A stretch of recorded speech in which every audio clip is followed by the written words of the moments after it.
Following the first, DNR says about for decades, the population has remained stable. Following the first wolf hunt, we dropped the population 2,200 plus or minus whatever that was. And even the DNR from 2,900 to 2,200, told the Fish and Wildlife Service they dropped the population by 25% in the first year following wolf hunting, the first year.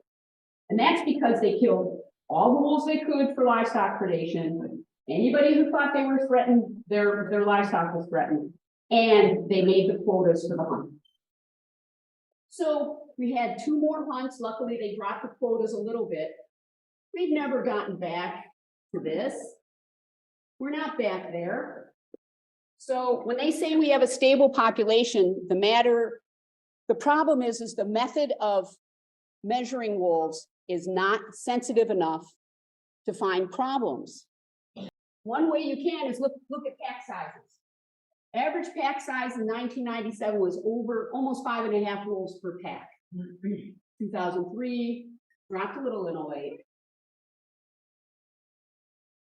Now we're down to 3.5 wolves per pack.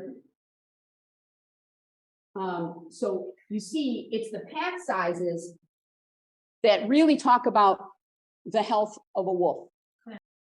And if you talk to experts in measuring wildlife, you will know that trying to count the small number of wildlife, less than 1,000, if you're trying to count like a couple thousand animals in this huge geographic area, it's not going to be sensitive enough. So what you have to look at are other factors, and pack sizes, pride sizes for lions, next slide, tells you much more about the health of a population. That's why we oppose the DNR wolf plan, because they talk about how we need to keep the population stable. Number one is if we're trimming hedges. We're not trimming hedges. Number two, you can't predict which wolf has which gene for which disease that they're going to be resistant to. And number three, you need to leave the packs intact and let them grow old, because you are then fighting your non-lethal methods. By killing wolves, you're actually creating chaos in the wolf packs, disrupting them, having them lose the social structure which controls their reproduction, so that then smaller packs, younger packs go after easier prey. Hey, Barry, are you going to sit down? Take a seat. Okay. This is Barry Babcock. He drove all the way from Bemidji. Welcome, Barry.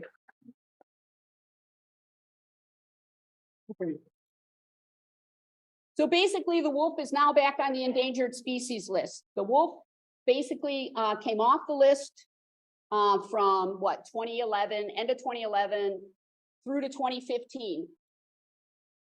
January 2015, and then had been on the list until 2021. During the last administration, they were taken off the endangered species list briefly, and then put back on by a court in February of 2022. They are listed as threatened. That means that lethal options are available for livestock producers for wolf livestock conflicts.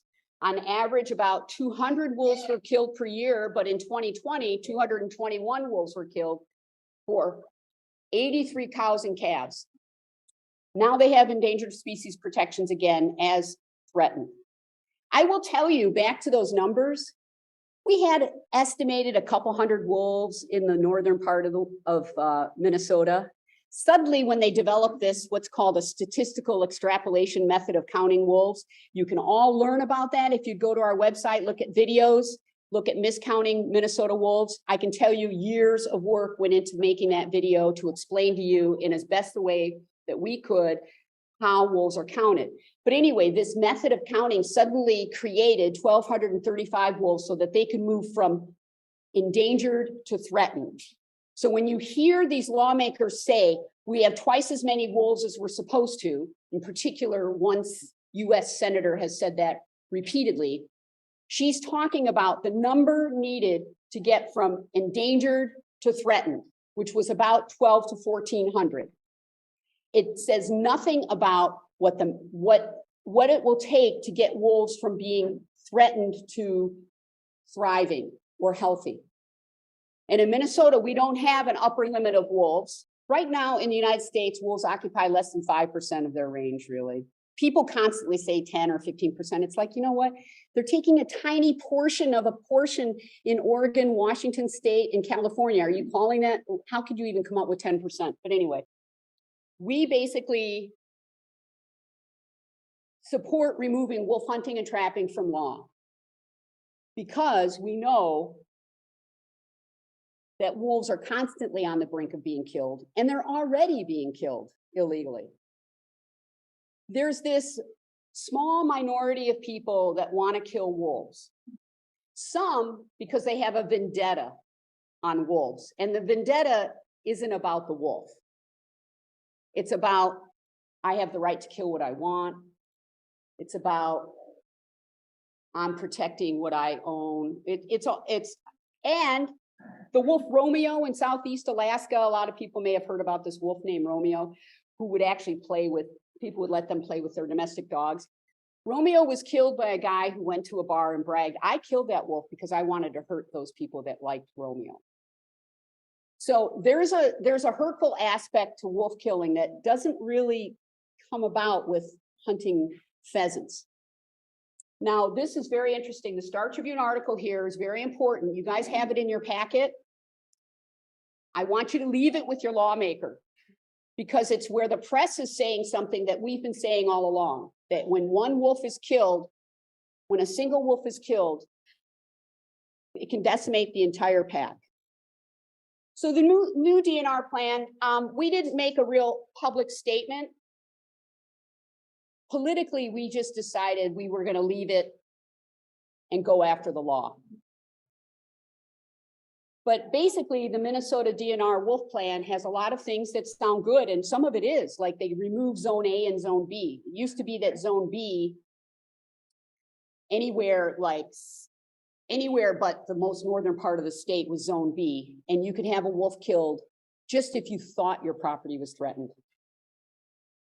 So you didn't have to have, you know, a wolf going after your farm, livestock, or anything like that. So they remove that, and that's a good thing. We also don't like the fact that they talk about stable population. Now, I hit that once more. We don't know, what do they mean stable? The wolf in Minnesota was the only original wolf population that did not go extinct, okay?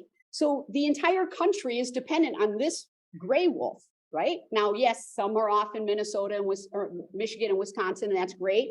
Those came from us and maybe from Canada. But stable, what are you talking about? We're supposed to allow them to thrive. We're supposed to allow them to go where they can be tolerated. So that's why we don't agree with their plan to keep the population stable. We think it's too soon. We think there's still all this killing going on, and we haven't even reached the levels that we were at in 2008. After 35 years of protections, when it really was considered verboten to kill a wolf. Once that hunt happened, it opened up Pandora's box. That was the problem. So basically the session is long. We get through May 22nd. Throughout the session, we'll have a committee hearing. Those are the times we need people to call their legislators on the committee. Try to follow us through Facebook. Try to follow our emails. We try not to email everybody about everything. If you're a constituent of a committee member, we may be emailing you and asking you to make a phone call, to send an email, to get other constituents to do the same. A third of legislators are brand new. Some, this is a no-brainer. You know, it's like, why would we have a wolf hunt? It's kind of like, let's go hunt some eagles, you know? And by the way, we would have an eagle hunt in the United States, maybe not in Minnesota, if they didn't have a protection law. That's the sad part. Aaron Lynch is laughing, I see it. This year we have a trifecta of the Democratic Party. I would not necessarily count that as a win because we know that this issue crosses both sides. But we do know this is a really good chance. We have been working with the Environment Chair, Rick Hansen, for years. We've been working with some of these legislators for years. Senator Fong He in the Senate, he too is on the side of the wolf. And we think we have, we think if we delivered a bill that was that the governor would sign it. I'm not speaking for the governor. It's just a thought for the press here. But so right now at the Capitol, they're focused on the budget. They're focused on big issues. I think when you're talking about this issue, you tell your legislator, this is really an issue of the heart. You know, we understand livestock producers have their issues. We understand that. But this is an issue that people find hurtful when we slaughter wolves. We already know illegal killing happens. And so the only way we can actually truly protect the wolf for future generations is not, number one, have a recreational hunt. I mean, that's like insanity. They literally tried to justify having the hunt in 2012 to, quote, let off steam. And that came from a very popular, well-known wolf place far north of here. They have to let off steam so they can kill some wolves. It's like, you know what? I'm a psychiatrist, in case any of you didn't know, and actually a forensic psychiatrist. And if I want to change somebody's behavior, I don't tell them, well, do it a little bit now. And then, you know, we'll let you let off. It doesn't work that way. We also support, and we have, since 2017, we've had in the budget monies for livestock producers to get grants for non-lethal methods. We want to do more of that. We understand it's not easy. We understand that. We're even advocating for a stipend of monies just for the time and trouble that farmers have to go through to put that equipment up, to use that equipment. We want to get that in the budget. So we understand that, but we also know that livestock producers who see the natural environment understand the necessary role of a top carnivore, necessary for deer. How much crop damage is caused from deer? How about tick diseases for humans, Lyme's disease? How about, you know, the deer carrying the brainworm to the moose? How about CWD for the deer? So all of that advocates for this top predator being out there doing their ecological job for our vegetation, for our infectious diseases, and for our hearts. You guys have a list, next slide, of non-lethal methods. We gave this yellow flattery to USDA, that's John Hart, and that's Devin, who is now a science teacher. And they started using this flattery back in like 2017. So he had it on hand and he would deploy it when people would be in calving season and it was high risk, and he would quickly get it deployed. And now the United States Department of Ag has an entire full-time person just for non-lethal methods in Minnesota. I would like to get more. I would like to get the Department of Natural Resources to have somebody so that we have somebody at the state level who does just that. So for your meetings, I've already talked a little bit about it. Become a source of information for your lawmaker. Gather as a group ahead of time, decide who's going to take the notes and listen to their answers, watch their body language, ask the questions. You know, we have 4 questions. The first 2 questions are basically asking the same thing with different language. What does the lawmaker think about removing state law that allows for wolf hunting and trapping when they lose federal Endangered Species Act protections? If the lawmaker says, well, I trust the DNR, you tell them the DNR rushed to a hunt in 2012 and dropped the population by 25%, which they even admitted in writing to the Fish and Wildlife Service. The next question is, does the lawmaker support the current law, which states the Minnesota DNR may have a wolf hunt? So they're asking the same things, and maybe you could say, hey, I feel silly asking it both ways. And maybe you don't have to. Maybe the lawmaker say, I'm opposed to wolf hunting, and you don't need to ask it anymore, but write down their response. And then you just try to listen to, well, what makes you hesitant to say that you will vote to repeal the wolf hunt? Can you tell us what it is that is making you hesitate to do that? Just wait. Silence sometimes is the most uncomfortable things for lawmakers. They would love it if you just talk the whole time. Because then you never hear anything from them, and you can never say anything of what they said. Okay, so you want to listen. Is the lawmaker aware of the dangers to the wolf population from wolf hunting and trapping?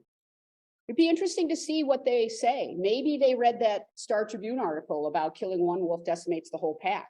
Maybe they know about snaring, which is a wire noose around the neck and creates brain bleeds.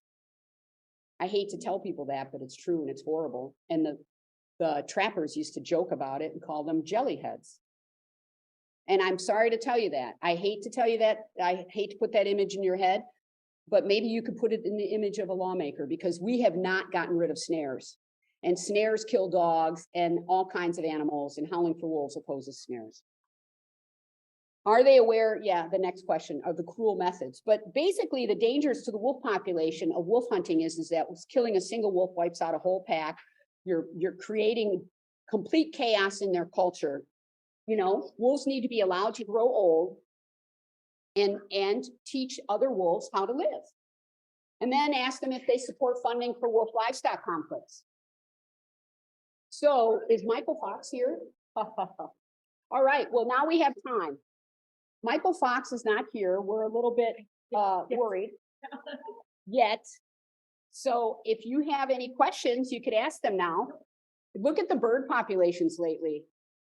I find it interesting. You know, this is an analogy. People will say, well, I see wolves. There are a ton of wolves. There are wolves everywhere. We need to have a hunt. I've heard it. By the way, I have a garden with lots of bird habitat. I have lots of birds.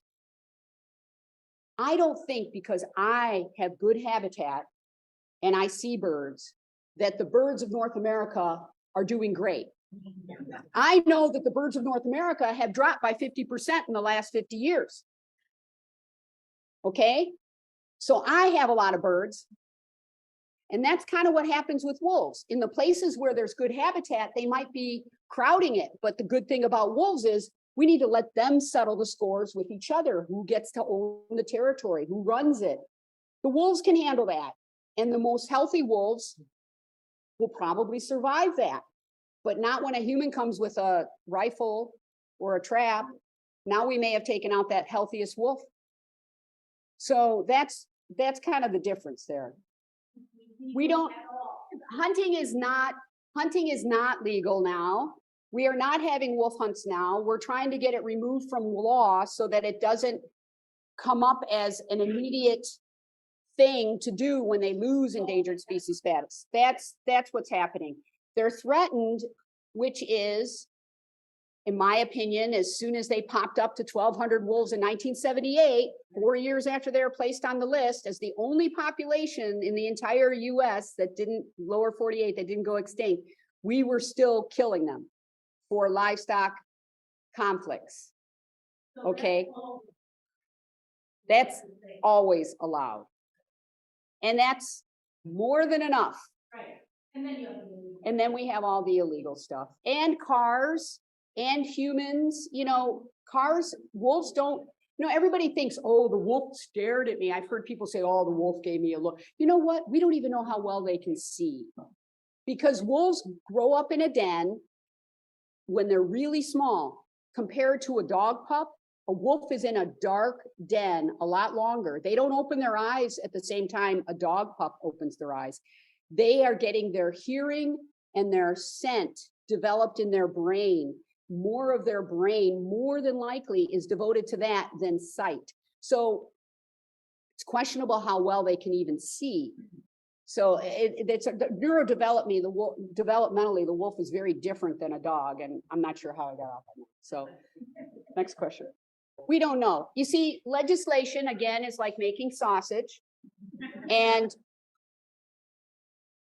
we know this. At the time of the first, they call it the first deadline, right? Is that what they call it, Zach? Yes. First deadline is March 10th. Yeah.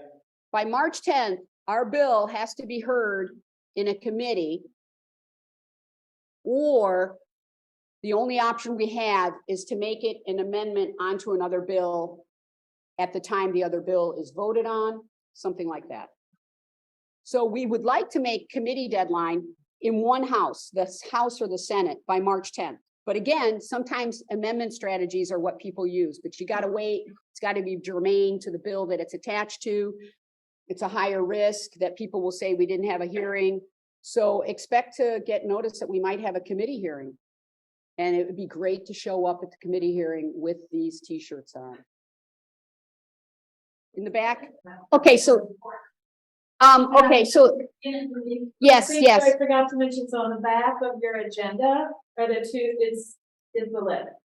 Yeah, thank you. Okay, but let me just say this. Everybody today, if you take photos, if you're having an interaction that you think people on social media would be interested in, could you please, it'd be great if you somehow posted it to our Facebook page, but if you can't, you could email it to me or to Leslie. If you're on Instagram, you would just @howling4wolves on Instagram. If you're on Twitter, you would @us on Twitter @howling4wolves. Facebook's a little harder, I guess. You have to get it to us somehow, either email with social@howlingforwolves.org. And basically, I mean, look, we got 5,000 followers on, that's Twitter or Instagram? That's Instagram.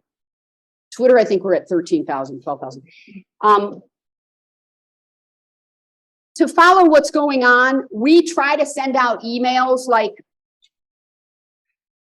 we plan on sending emails to people we know, we have an address for, and we have an email for, who live in the constituents of the lawmakers of that committee.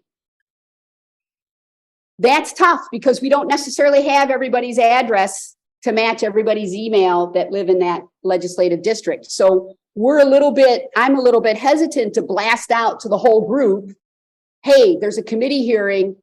We'll probably do it that way. We'll probably put out a whole big blast and we'll probably get a bunch of unsubscribes, but letting people know there's a committee hearing. If your legislator is this person or on this committee, please show up, please email, please call. And frankly, I think Minnesotans, I don't know, that's our lobbyist question. What do you think about non-constituents, but Minnesotan voters contacting a legislator who's on a committee?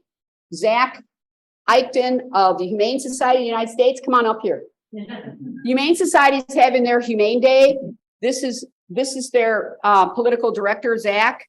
And Humane Society, HSUS. They're the ones that did the lawsuit that got the wolf back on the endangered species list in December of 2014. I didn't do that. The lawyers did that.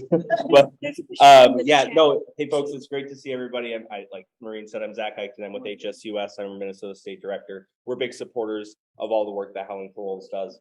And of course, stopping the wolf hunt before it happens again, right? This is going to be one of our big pushes that we're doing this year. You asked a question and I was looking at an email, so I'm going to need a reminder on the question. Okay, so the question is, we're trying to gin up activism when there is a committee hearing on the bill. Yes. And we don't know whether we should have non-constituents contacting those committee members, even though they're Minnesota voters. Yes.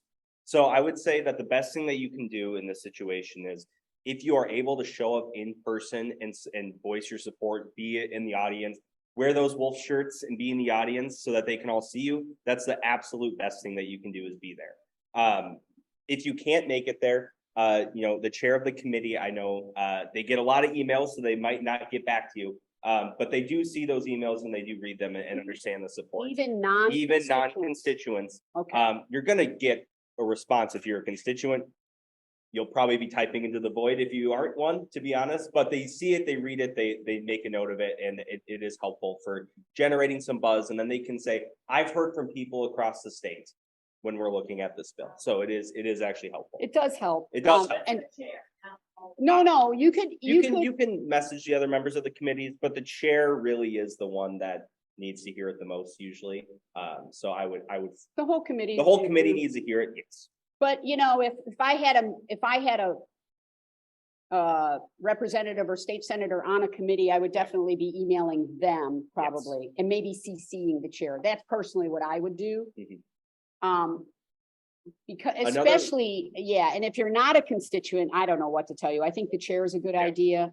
Another really great way to do it, which is a little bit unconventional these days, is to send an actual letter to the committee members, like through snail mail, because they get those. That's new, that's different. They don't see that very often. The Send a emails, there's a postcard. billion of them. Send a postcard, send a letter. That's a really great way to get in contact with folks, even if they're not your member. Come on. Because it's a new way that they don't see very often. Admit it. How many people got a postcard from us this year? Oh, good. Okay, that means you all donated. Anybody who's donated even Gotta once get gets a those hands postcard. So tell me, you notice it, don't you? You really notice it. So send them a postcard. It'll only take a few days in the mail because there won't be any security with a postcard. I've got some questions online. There's a question online. It was about the flawed science. Look, you know, you're right. The science is flawed. How can I say it? But some of the science is not. So I will say that the way we count wolves, it's fine if you're just looking at trend indices. You know, if you're just looking for a trend, it's not fine if you're going to kill wolves based on those numbers. Okay. So it's a matter of what are you using the science for? You know, Wielgus, exactly. It's counting and killing.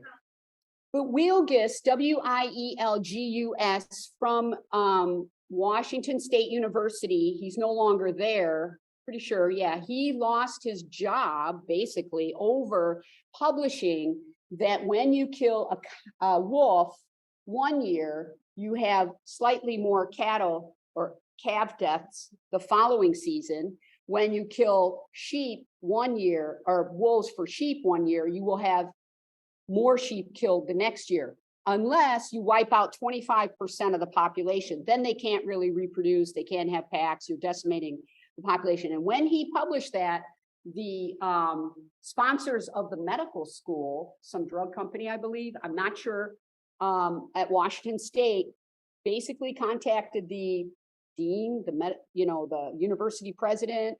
It became a political issue. And I've heard Scott Creel speak publicly. He's the man out of, I believe it's Montana, who has studied the additive mortality of wolf deaths. And Scott Creel basically said he doesn't even want to publish on wolves, because the last time he published about the additive mortalities, meaning you kill one wolf, there are other wolves that die from other reasons that are related to that wolf death caused by the human. He ended up getting phone calls from the university administration, and he didn't want to risk his job. So maybe the problem is the bad science is allowed and the good science is not. That, I hope that answers your question, Allison. Back there? Well, Barry Babcock, do you have an answer? Can you stand up and articulate it? Barry Babcock hunts. 70s. Your population in northern Minnesota on the average then is about 10 to 12 white-tailed deer per square mile. You're talking about 30 white-tailed deer per square mile now. You're deforesting, you're changing forest ecology, it's dimension and all the diseases they had. Yeah, Barry, repeat those numbers again. Density in 1970 of deer? in the 60s and 70s, you're talking about 10, 12 deer per square mile. 10 to 12 deer per square mile in the 1960s and 70s. In some places up north, like in that north central, northwestern Minnesota, as many as 30 deer per square mile. Okay, so what I would tell your lawmaker is, and Barry, you can tell me if this is incorrect. You can say maybe in your area, you're seeing less deer because you see wolves. We're seeing there's so many white-tailed deer right now. Since 2000, that population has been between 1 million and 1.25 million white-tailed. This data is available online. It isn't secret or anything. We're overrun with white-tails. That's why the moose are dying. It's the diseases that deer carry, particularly brainworm. And then they're spending, now they want to, you know, they want to talk about some full country there, still local, because they're depredating on moose cattle. But the problem is all white-tailed deer. We've got too many of them. In May, from 2000 up to 2008, we could get bonus pay. I could get my regular deer license ready to go 1 year, adult deer of either sex, and then 5 bonus tags for antlerless deer. So who would be stupid enough to say that wolves are impacting the deer population? The deer population is out of control. That's scientific fact.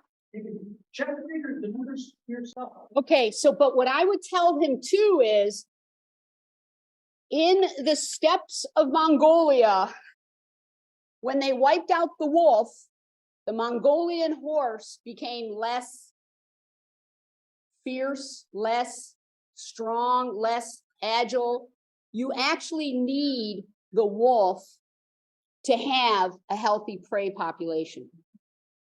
So we as humans cannot determine that healthy prey predator population number dynamic, especially with all of the other factors, including infectious diseases, habitat changes.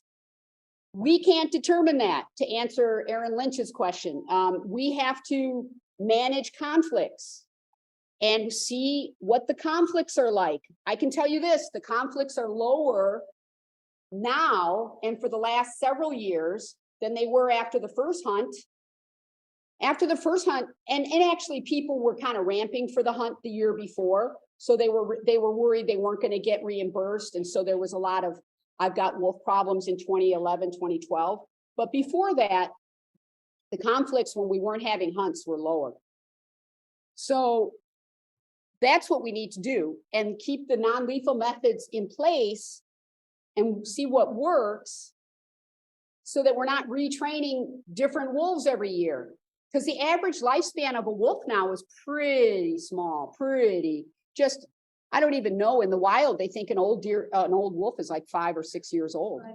It's just terrible. I mean, they killed, after the first hunt, the mortality, and this was looking at the 150 collared wolves for 15 years. I had a scientist look at this. It's still in waiting for peer review, but the amount of death in young wolves was 4 times that of the males and twice that in the females. So they were targeting, after you lose that leader of the pack, the whole pack gets wiped out. That's why they're able to accelerate the killing with a hunt and go way past their quote quotas. I want to, anybody else with some questions? Because yes. So just in a nutshell, it might be, let's say, let the wolf population determine what the wolf population is. Well, yeah, that's what we want to keep. Exactly. Leave the packs intact, leave them alone. We'll figure it out. You know, obviously, if we have wolves running down St. Paul's Main Street, we would know that we probably have a problem. But if you actually ever talk to people who really know wolves, Michael Fox made a mistake and he's not here. But he would tell you, and if you ever talk to anybody else who's like lived within wolves, that they are super humble, super timid, and fearful. They need a chase to kill. They have to rev themselves up. So they need like a startle, you know, and they need a chase, and they need to rally the troops. Obviously, maybe for a very, very defensive newborn animal, no, but they have to kind of really rev themselves up to do the killing. So in general, we have other predators you don't see this vendetta on. And I think it's because the wolf was a very successful mammal compared to humans many, many centuries ago. Like right now, the wolf has to compete with mountain lions and bears in our environment. They will kill the wolf and they will kill their pups. And they don't have the claws, and they don't have the size of a bear or the claws and the ability to pounce like a cat. All they have is their pack. All they have is their teeth. So they don't take chances. They don't hunt for fun. You know what the one animal is that hunts for fun? Well, besides humans, that's good. Cats, domestic cats, maybe even wild cats. We have a take action that people can take action from our website right now. And if it's not now, it'll be in 10 minutes. We try to keep the website up to date in terms of the places you need to look at are the latest news, the take action, and we try to keep the panel, you know, to have the latest stuff. The take action is going to be an email that you will sign, and it would be nice if you personalized it, and it will go to your legislator and to your senator and to the governor. And it will come as if it comes from you, because we use a special approved software that gets that delivery. The cattlemen, actually, the Department of Ag just sent out an entire thing that grants were available. People could apply. Yeah, the Minnesota Department of Ag is very helpful with that. I don't know yet. I know Senator Fongher wants to hear it in committee, or at least he's supportive of it. We still have to figure that out. I think we could. Just want to say real quickly, one to address this livestock, the definition of livestock. There's people don't realize that all the small feed operations are in northern Minnesota. There's Cass County, just one here, Cass County and River County. You would think it would be that they produce more cows in 30 years in the past in Cass County than any other county in the state. And the farmers that I know of, that are neighbors of mine that I talk to, the overwhelming majority of are small farmers who, when their calves are, when it's calving season, they have them in their barnyards. They can watch them even when they're drinking coffee in the morning. It's the big farmers who are like on the committee here. They're from that Pine River area that have 1 to 2 sections of pasture land and up to 500 to 1,000 head of black Angus. When it's calving time, which is coming up shortly, these cows will move into these wooded pastures, maybe a mile or more away from the farm home. And nothing there to protect them. And it's just like, you know, a free lunch. It's little, and they're not willing to do anything to remedy the situation. The overwhelming majority of farmers in northern Minnesota, small farmers, there's no cash crops up there. It's just hay and cows. That's all it is in northern Minnesota. To them, it's a non-issue. When I talk to them about wolves, they're not going to say, well, I'll be done with the legislature to test the plans. If I could, Barry, that's true. What I say to legislators about livestock producers is I say the wolf hunt doesn't help them. I mean, think about it. A wolf hunt is about the worst thing you can do to disrupt all those packs and make them be at more risk of conflicts. Much better to leave the packs intact and see where the conflicts are and deal with them as they come up and prevent them, because USDA, they watch where the predation is happening on livestock. They know, and they put the prevention up. To have a social public hunt is probably the worst thing you could do for the livestock producers.